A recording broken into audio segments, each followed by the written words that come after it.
What's good, YouTube? It's Nas, and we back with another video.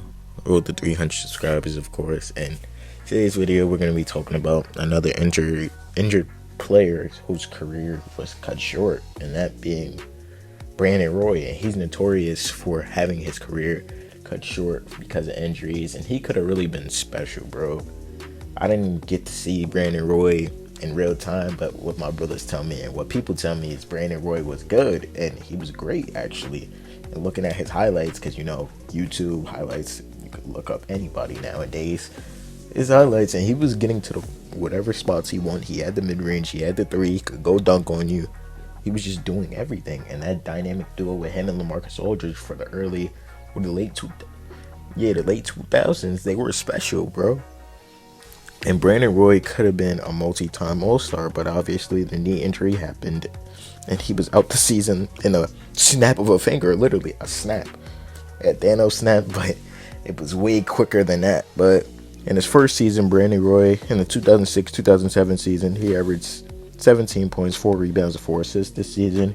He won Rookie of the Year, so that just shows how good he was. And I'm pretty sure the 06 draft class wasn't good. Like, I rarely hear shit about that draft. Like, I hear about the 03 draft class, the 04 draft class, obviously Chris Paul and shit. Chris Paul, yeah, 04, and then Dwight Howard was 05. Yeah, okay. So yeah, I had to get that shit right. Whew.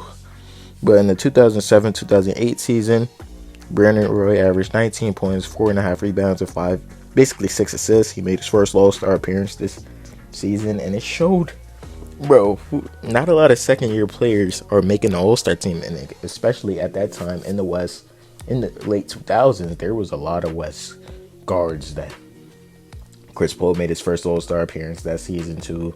You got Steve Nash, who was still at the top of his game. I can't really think about right now.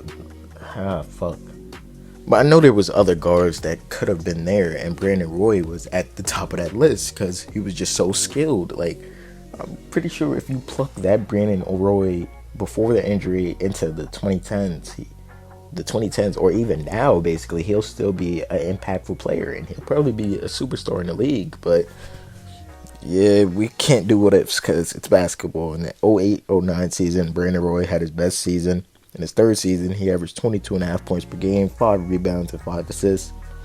Like I'm saying, bro, like, he was continuing on this steady growth, and I'm pretty sure the Portland Trailblazers were in the playoffs these seasons too, if I'm not mistaken, because Brandon Roy was the number one option on this team, and then let's not say number one, I say 1A, 1B, because I made the video about LaMarcus Aldridge. LaMarcus Aldridge was also great during these seasons too, so don't undermine any of their performances, but in my opinion, Brandon Roy was the ticket. He was the one that could keep this Portland Trail Blazers team going, and obviously in the 09-10 season, he played 65 games. He averaged 21.5 points per game, 4 rebounds, and 4.5 assists. And I'm pretty sure this was the season where he got injured. And we all know after injuries, or after his injury, he was never really the same again. So what the hell can you do with you being injured so fast into your career? Like, you can't really, how are you supposed to get back to the same player? It's like your confidence is shot down, and obviously the moves that you were doing before, you're not going to be able to do them as easier as you was before. But everything ended up going downhill from there.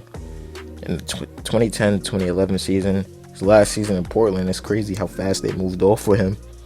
He played 47 games. He averaged 12 points, 2.5 rebounds, 2.5 assists, 28 minutes, and he missed the very next season, the 2012. Nah, he didn't miss the very next season.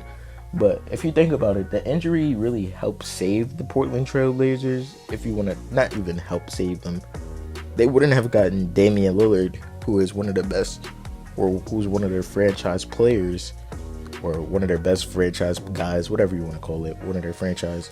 I don't know. But they wouldn't have gotten him if Brandon Roy never got injured, because the Portland Trail Blazers would have been a playoff team, and they wouldn't have gotten a 6th pick. And then that 6th pick ended up being another Rookie of the Year.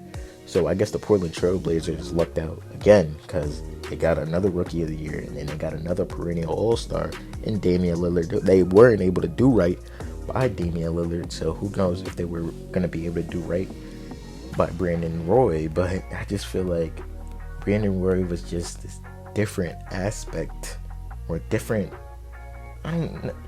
player to bring into the league. Like, I don't know, because he was one of the best shooting guards basically off the jump. It was him.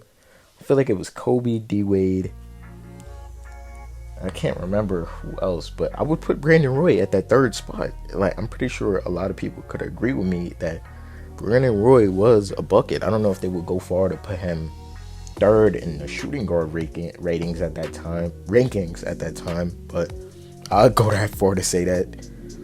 Brandon Roy, in his last season in the NBA, he played 5 games for the Timberwolves. He averaged 6 points, 3 rebounds, and 4.5 assists.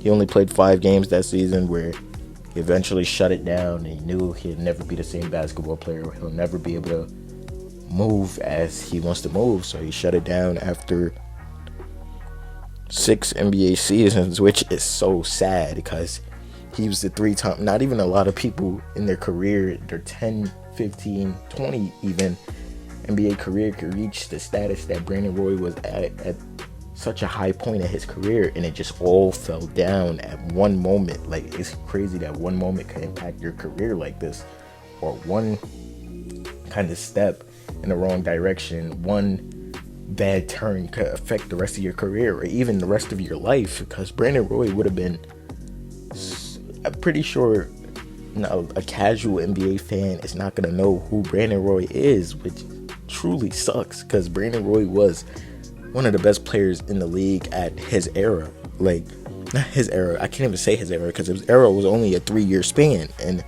only real basketball fans or real basketball knowers are gonna know who Brandon Roy is. I want to make sure he's not forgotten, because shit. But Brandon Roy was a Rookie of the Year. He was a 3-time All-Star. He won Rookie of the Year in 2007, All-NBA second team in 2009. So I'm not lying about him being one of the best players in the league. All-NBA third team in 2010, back-to-back seasons. He was All-Star in 2008, 2009, 2010. And it's crazy that was his last year being successful, bro. That sucks. His career high was 52 points, December 18th, 2008. And in his career, he scored 6,136 points. Not a lot of NBA players could get to 6,000, and he did that in 6 years. So that just showed how good or how great he was at his time. But I just hate injuries, bro. Let me know if y'all enjoyed this video. I might keep making more of these. It's actually interesting. I got some videos right here. If you enjoyed this video you just watched, video on the right and video on the left, and click on it.